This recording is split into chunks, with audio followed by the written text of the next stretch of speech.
우리는 보통 지금 가진 돈이면 충분할 것 같다고 생각합니다. 하지만 인생은 생각보다 길고 그만큼 지출도 오래 이어집니다. 반대로 우리의 재정은 예상보다 훨씬 빨리 바닥을 드러냅니다. 소득이 끊기고 지출이 계속되면 노후는 조용히 그러나 분명히 무너지기 시작합니다. 그 흐름을 지금부터 함께 살펴보려 합니다. 첫째, 수명은 늘었지만 재정 수명은 줄어들고 있습니다. 우리는 종종 이런 계산을 합니다. 지금 가진 돈이면 대충 20년은 살겠지. 국민연금도 있고 쓰는 거 줄이면 괜찮을 거야. 하지만 이 계산은 단 하나의 전제 위에 서 있습니다. 바로 내가 오래 살지 않는다는 가정입니다. 문제는 우리는 지금 생각보다 훨씬 오래 살고 있다는 사실입니다. 통계청에 따르면 한국인의 평균 기대 수명은 83.6세, 남자는 80.6세, 여자는 무려 86.6세에 이릅니다. 이 말은 은퇴 후 25년 이상을 살아야 한다는 뜻입니다. 그런데 이 긴 시간을 버틸 수 있을 만큼 우리의 돈도 오래 살아남을 수 있을까요? 바로 여기가 오늘의 핵심입니다. 수명은 늘고 있지만 재정 수명은 줄어들고 있다. 그리고 그 간격이 점점 더 벌어지고 있다는 사실입니다. 재정 수명은 무엇일까요? 재정 수명은 내가 소득 없이도 생활비를 충당할 수 있는 기간을 의미합니다. 쉽게 말해 지금 가진 자산으로 소득 없이 몇 년을 살 수 있을까? 라는 질문의 답입니다. 그런데 이 재정 수명은 실제 수명보다 5년, 10년 이상 짧은 경우가 많습니다.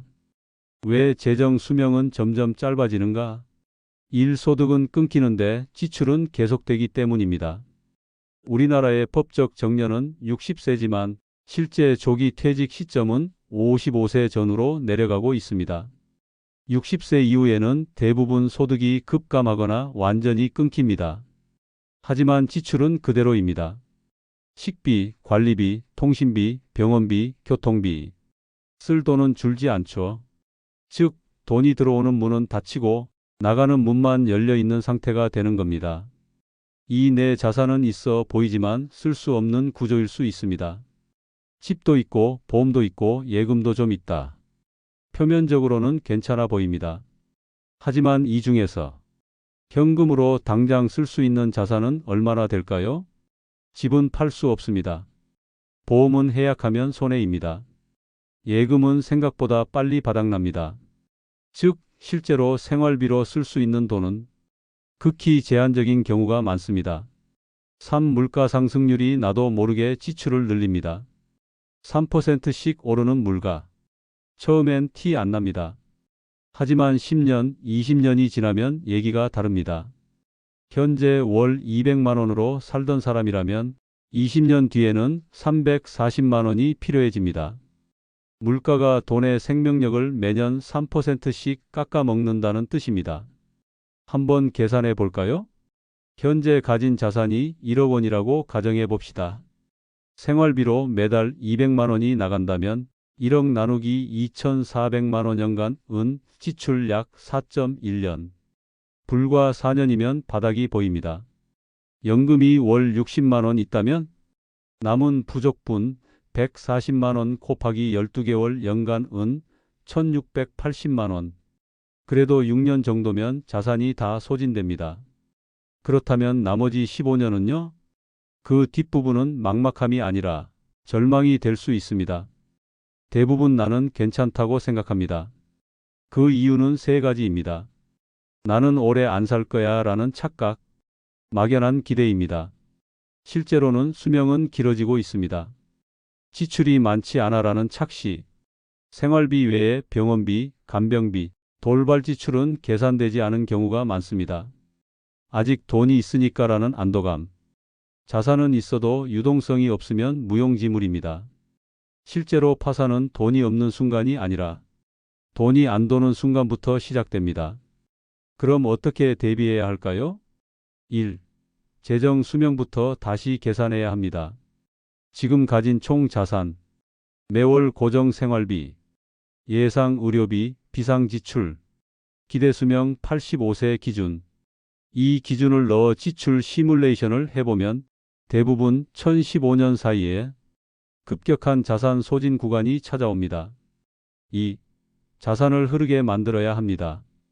집이 있다면 주택연금 전환, 보험이 있다면 연금 전환형 상품 재설계, 여유자금이 있다면 월세 수익, 배당주, 소형 임대 등 쌓아두는 돈에서 들어오는 돈으로 자산의 역할을 바꿔야 합니다.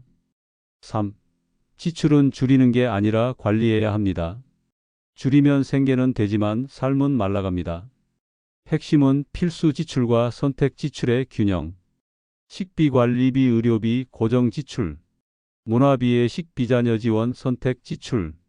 이걸 월 예산표로 시각화하면 지출 조절 감각이 훨씬 선명해집니다. 내 삶은 85세까지 이어질 수 있지만 내 돈은 그 전에 끝날 수 있습니다. 수명을 기준으로 돈을 맞추는 게 아니라 재정 수명을 기준으로 내 삶을 설계해야 할 시간입니다. 둘째, 65세 이후 파산의 속도는 예상을 뛰어넘습니다. 우리는 노후 파산이라는 말을 들으면 막연히 80세쯤 정말 오래 살았을 때나 생기는 일이라고 생각합니다. 하지만 통계는 전혀 다른 이야기를 합니다. 노후 파산이 가장 많이 시작되는 나이는 평균 72세. 65세에 은퇴했다면 불과 7년 만에 삶의 기반이 무너지고 있다는 뜻입니다. 이건 단순히 돈이 모자란 문제가 아닙니다. 노후 재정은 서서히 무너지는 게 아니라 예상보다 빠르게 갑작스럽게 무너지는 구조를 가집니다. 왜 65세 이후에 갑자기 무너지는가? 1. 수입은 끊기는데 지출 구조는 그대로 유지되기 때문입니다. 60세에 정년퇴직을 하고 65세에 완전히 소득이 끊겼다고 가정해 봅시다. 문제는 퇴직 이후에도 지출 구조는 그대로라는 겁니다. 통신비는 줄지 않습니다. 보험료는 그대로 납부됩니다. 공과금은 오히려 늘어납니다. 병원비는 해마다 올라갑니다. 그런데 소득이 없어요. 그때부터는 저축이 아니라 자산을 깎아먹는 단계로 들어갑니다. 2. 은퇴 후 3년 초기 지출이 집중적으로 발생합니다. 퇴직금이 들어오면 대부분 이렇게 생각합니다. 이제 좀 여유 있게 써도 되겠지. 그리고 그 순간 무너지기 시작합니다. 자녀 결혼 축의금 지원금, 차를 바꾼다든지 집 수리를 한다든지 그동안 못했던 여행을 떠나고 이건 나를 위한 투자라며 고가의 건강검진이나 물리치료 등을 시작합니다. 퇴직 후 1에서 3년 사이 지출이 일시적으로 급증하는 시기가 찾아옵니다. 이때를 통과하지 못하면 이후는 버티는 구조가 무너집니다. 3. 소득 없는 생활에 적응하는데 너무 오래 걸립니다. 가장 흔한 말이 이겁니다. 좀 줄이면 되겠지. 하지만 사람은 쉽게 줄이지 못합니다. 왜냐하면 30년, 40년을 써왔던 소비 구조는 습관이자 감정이자 정체성이기 때문입니다. 결국 줄이지 못한 채 계속 같은 방식으로 소비하고 있는 사이 통장은 생각보다 훨씬 빨리 비어갑니다. 2023년 기준 65세 이상 가구의 평균 총 자산은 2억 5천만 원.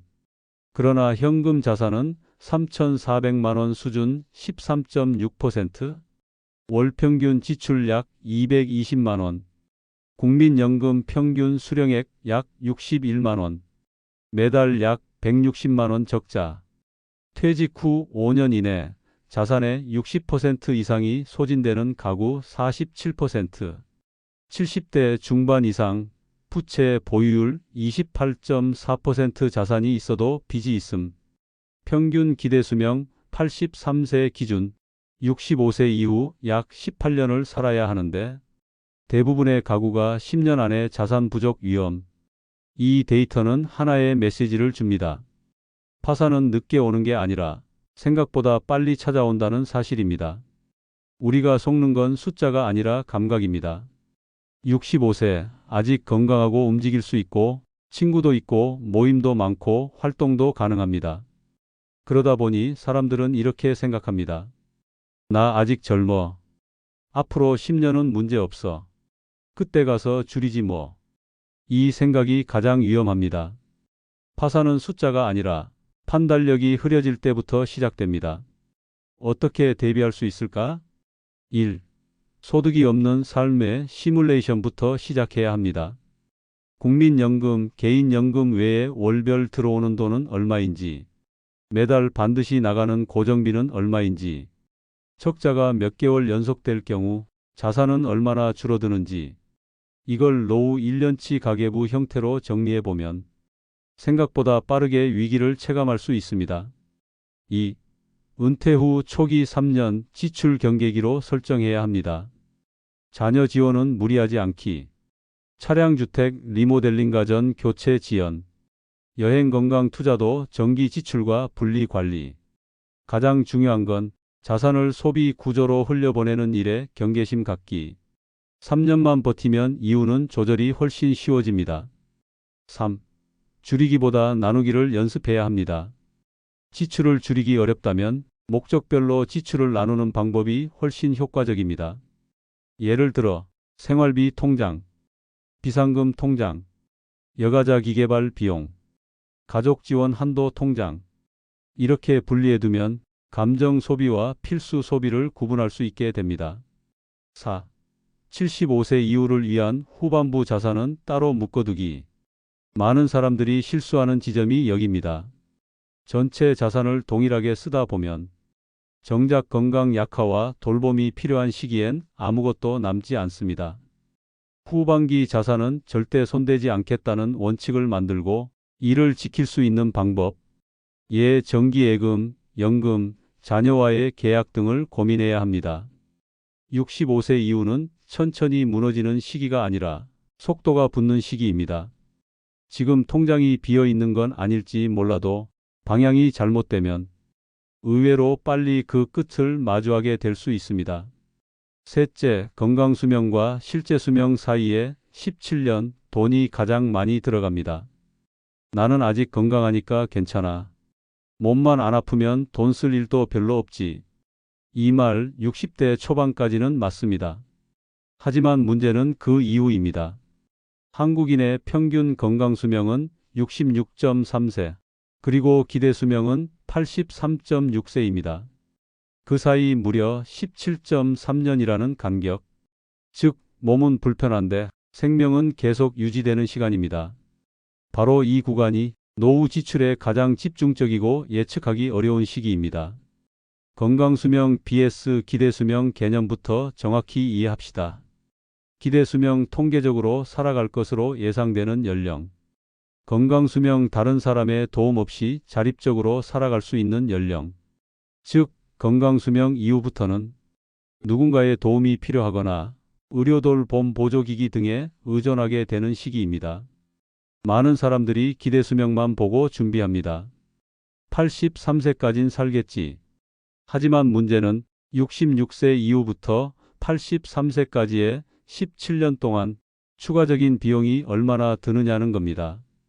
통계로 확인해 봅시다. 이 구간에 실제 드는 비용. 70세 이상 노인의 월 평균 의료비. 2024년 기준 약 27만 원, 비급여 포함 시 평균 35만 원. 75세 이상 요양시설 평균 이용료. 월 120만 원 이상 입소형 기준. 80세 이상 가구의 간병인 사용 비율. 약 22% 하루 8시간 기준 월 180만 원 이상. 치과, 안과, 한방 등 의료 외 지출. 연평균 300만 원 이상 건보 비적용 항목. 보청기, 휠체어, 전동침대 등 보조기기 구입. 1회 구입 시 평균 200에서 400만 원. 이 항목들은 60대에는 거의 필요 없지만 70대 중반부터는 거의 필수처럼 따라붙습니다. 즉, 생활비가 줄어드는 게 아니라 구조가 바뀌는 것입니다. 착각 1 아프면 안 쓰면 되지. 이 시기 사람들의 흔한 말. 아프면 집에서 버티면 되지. 병원 안 가면 그만 아니야? 하지만 그건 스스로 걷고 약 먹고 식사 챙길 수 있을 때나 가능한 이야기입니다. 무릎이 아프면 도수치료 받게 됩니다. 허리가 굽으면 전동침대가 필요합니다. 눈이 침침하면 빌베리, 루테인, 비급여 시력검진. 혼자 생활이 어렵다면 방문간호, 입소요양, 활동보조가 필요해집니다. 그리고 이 모든 건 보험이 잘 커버하지 않습니다. 착각 이 건강하면 돈도 안 쓰게 되잖아? 건강하면 덜 쓰는 건 맞습니다. 하지만 조금 불편한 상태가 오래 지속되면 오히려 더 많은 지출이 발생합니다. 예를 들어 병원은 자주 가지만 입원은 안 한다 진료비 누적. 일상생활은 가능한데 외출은 힘들다 택시, 대리, 간편식 사용 증가. 식사는 집에서 하지만 조리는 못한다 반조리 제품 도움 필요. 즉 병원비보다 생활보조비가 더 많이 들 수 있는 구조가 바로 이 건강수명 이후 구간입니다. 돈만 문제일까요? 아니요. 의사결정력이 함께 줄어듭니다. 이 시기의 또 다른 특징은 판단력이 서서히 약해진다는 점입니다. 연금이 나와도 쓰지 않고 묶어둡니다. 꼭 필요한 치료를 미루고 비용을 걱정합니다. 반대로 불필요한 건강상품에 거액을 지불하기도 합니다. 이건 단순한 소비 문제가 아닙니다. 재정적 의사결정 능력이 떨어지면서 돈이 엉뚱한 곳으로 새고 정작 필요한 곳엔 쓰지 못하는 구조가 되는 것입니다. 그렇다면 어떻게 준비해야 할까? 1. 건강수명 이후 17년을 위한 별도 재정계획 세우기. 보통 퇴직 후 자산을 전체 기간 60에서 85세 기준으로 나누지만 그렇게 하면 초반에 많이 쓰고 후반에 부족해지기 쉽습니다.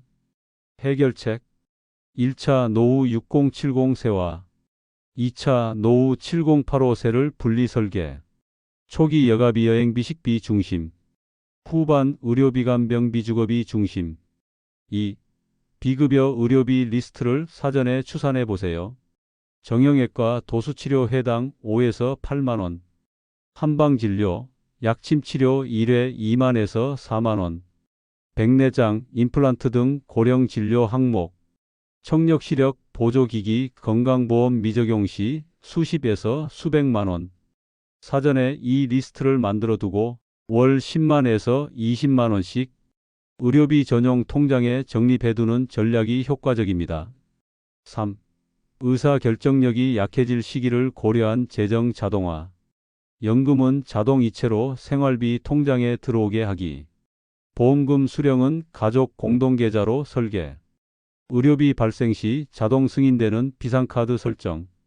판단력이 흐려지는 시기를 대비해 결정하지 않아도 흐르게 만드는 구조를 지금부터 만들 필요가 있습니다.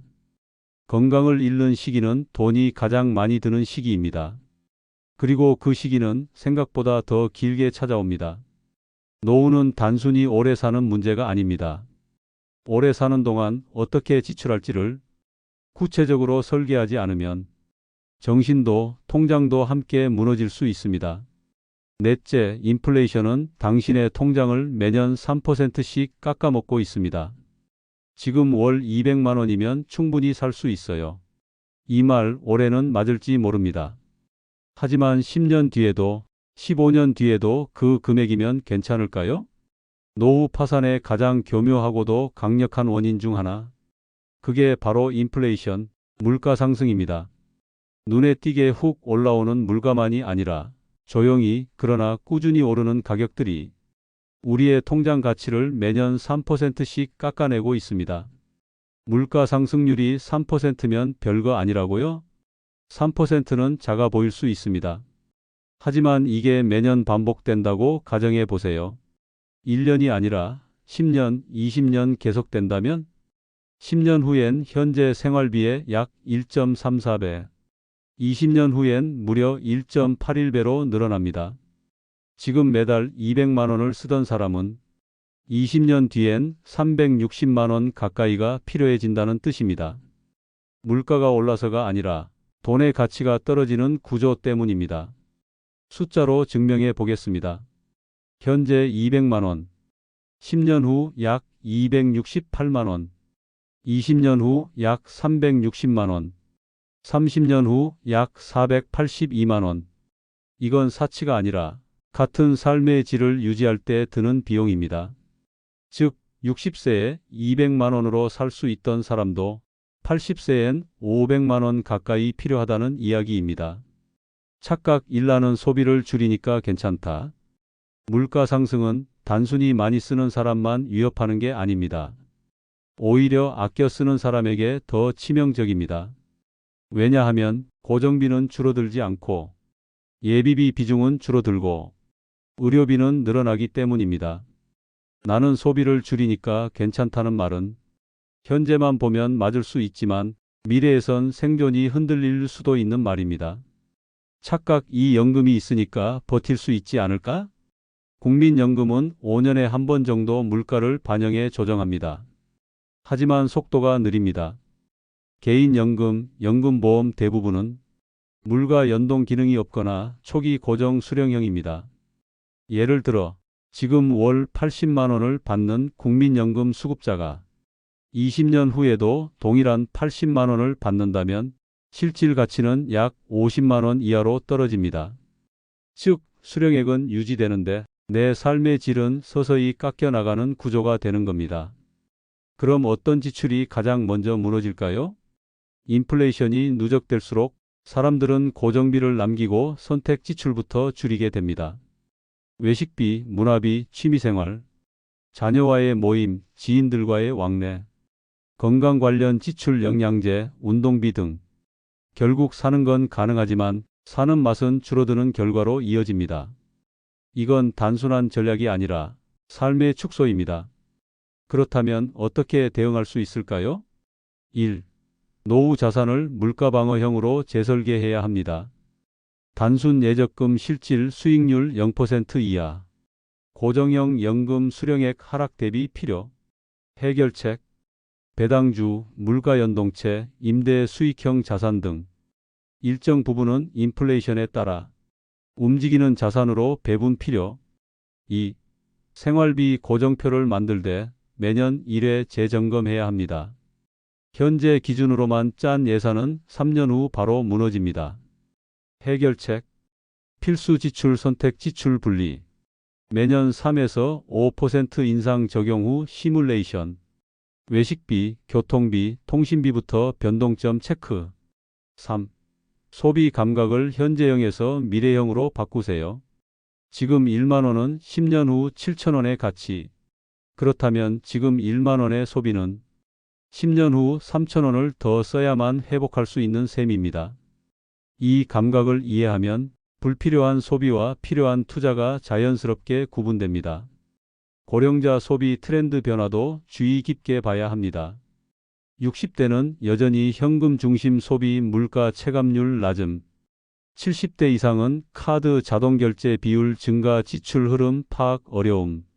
80대 이상은 자산은 있으나 소비 위축 물가보다 심리 지출 감소.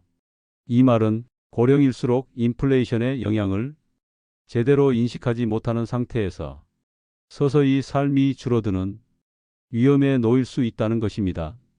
물가는 조용히 그러나 매년 확실하게 당신의 통장을 갉아먹습니다. 노후 준비는 지금 쓸 수 있는 금액이 아니라 앞으로 써야 할 금액을 기준으로 재설계해야 지속 가능한 삶이 시작됩니다. 다섯째, 노후는 천천히 무너지는 게 아니라 한순간에 꺼집니다. 노후 파산은 서서히 찾아오는 게 아닙니다. 조금씩 줄어드는 통장 잔고를 걱정하다 보면 어느 날 갑자기 퍽 하고 꺼지는 날이 옵니다. 그날은 정해진 날이 아닙니다. 예고도 없습니다. 하지만 분명히 존재합니다. 병원에 입원한 날, 자녀가 급하게 돈을 요청한 날, 보증금 문제가 생긴 날, 보험이 만료된 날, 갑작스러운 집수리가 필요했던 날, 그 하루가 당신의 통장을 송두리째 흔들 수 있습니다. 노후는 그렇게 무너집니다. 서서히 줄어들다가가 아니라 갑자기 바닥을 드러내며 무너집니다. 파산은 감소보다 충격에서 시작됩니다. 사람들은 보통 매달 조금씩 줄어들고 있다는 걸 두려워합니다. 하지만 진짜 무서운 건 그게 아닙니다. 진짜 위험은 예외적이고 비정기적인 지출입니다. 한 번의 의료비, 한 번의 큰돈, 한 번의 착오, 그리고 그 순간부터 회복이 불가능해집니다. 실제 데이터는 무엇을 말해줄까요? 75세 이상 노인의 연간 평균 의료비 지출 약 340만 원. 고령자 평균 응급입원 1회 비용 약 280만 원 비급여 포함. 도수치료 한방치료 연간 평균 100에서 200만 원. 자녀 결혼 취업 지원 1회 평균 500만에서 2천만 원 수준. 보증사고 피싱 피해 등 고령자 대상 금융 피해 연간 규모 약 4천억 원. 이 지출은 모두 공통점이 있습니다. 예상하지 못했던 비용이라는 것, 그리고 한 번에 크다는 것. 이런 충격성 지출이 한두 번 발생하면 노후의 모든 계획은 무너집니다. 착각 1. 그런 일은 나한텐 안 생기겠지. 가장 위험한 생각입니다. 나는 건강해서 병원비 안 들어. 우리 애는 잘 살아서 돈 안 필요해. 나는 조심하니까 사기 안 당해. 하지만 노후의 리스크는 운이 아니라 구조의 문제입니다. 단 한 번의 실수로 몇 년치 생활비가 사라지는 일이 현실에서는 너무도 자주 일어납니다. 착각 2. 지금 잘 관리하고 있으니까 괜찮아. 관리도 중요합니다. 하지만 더 중요한 건 무너질 수 있는 날을 상정한 대비가 있느냐는 것입니다. 아무리 전략해도 갑작스런 일이 닥치면 전략했던 수년의 노력이 하루 만에 사라질 수 있습니다. 심리적 타격도 큽니다. 한순간에 큰돈이 나가면 재정적인 충격뿐 아니라 심리적인 위축도 따라옵니다. 돈을 쓰는데 죄책감을 느끼고 외출, 병원, 모임까지 자제하며 결국 스스로 고립되는 길로 들어섭니다. 노후의 위기는 단지 통장의 숫자가 줄어드는 게 아니라 삶의 반경이 줄어드는 순간부터 시작됩니다. 그렇다면 한순간의 무너짐을 막으려면 어떻게 해야 할까? 1. 비상지출 항목을 예산에 포함시키는 게 기본입니다. 생활비, 보험료, 식비, 통신비 이런 것만 계산하면 항상 모자랍니다. 반드시 돌발 지출 계좌를 따로 만들어야 합니다. 권장 금액 최소 500만에서 1000만 원 이상 확보. 용도 병원비, 자녀비용, 사고, 사기, 수리, 조회 등. 이 계좌는 쓸 일 없으면 좋고 있어야 마음이 편한 돈입니다. 2. 건강 관련 지출은 예외가 아니라 기정사실로. 노화는 늦출 수 있어도 피할 수는 없습니다. 정기검진, 약값, 한방치료, 보조기기 비용 등 건강 관련 지출을 월 평균 지출에 포함시키세요. 나중이 아니라 지금부터 습관화해야 갑작스러운 지출에도 흔들리지 않습니다. 3. 자녀 지원은 감정이 아니라 한도로 관리해야 합니다. 자녀에게 한두 번 돈을 줬다고 무너지는 게 아닙니다. 하지만 무계획적으로 주고 나면 내 계획이 사라집니다. 미리 정해 놓으세요. 결혼 때 1000만 원까지는 가능, 취업 시 최대 500만 원까지. 그리고 그 이상은 내 생존을 위해 거절해야 합니다. 4. 심리적 회복이 필요한 긴급 루틴을 만들어 두세요. 충격적인 지출이 발생하면 누구든 위축됩니다. 이럴 때 지켜야 할 개인 루틴을 만들고 가족과 공유하거나 메모 형태로 기록해두면 무너짐 이후에도 방향을 잃지 않고 회복이 가능합니다. 예. 지출 후에도 매주 산책은 한다. 병원비는 들더라도 사람 만나는 건 줄이지 않는다. 통장 잔고를 일주일간 확인하지 않는다. 이런 위기 후 회복 루틴이 진짜 생존을 결정합니다. 노후는 천천히 사라지는 게 아니라 한순간에 꺼질 수 있습니다.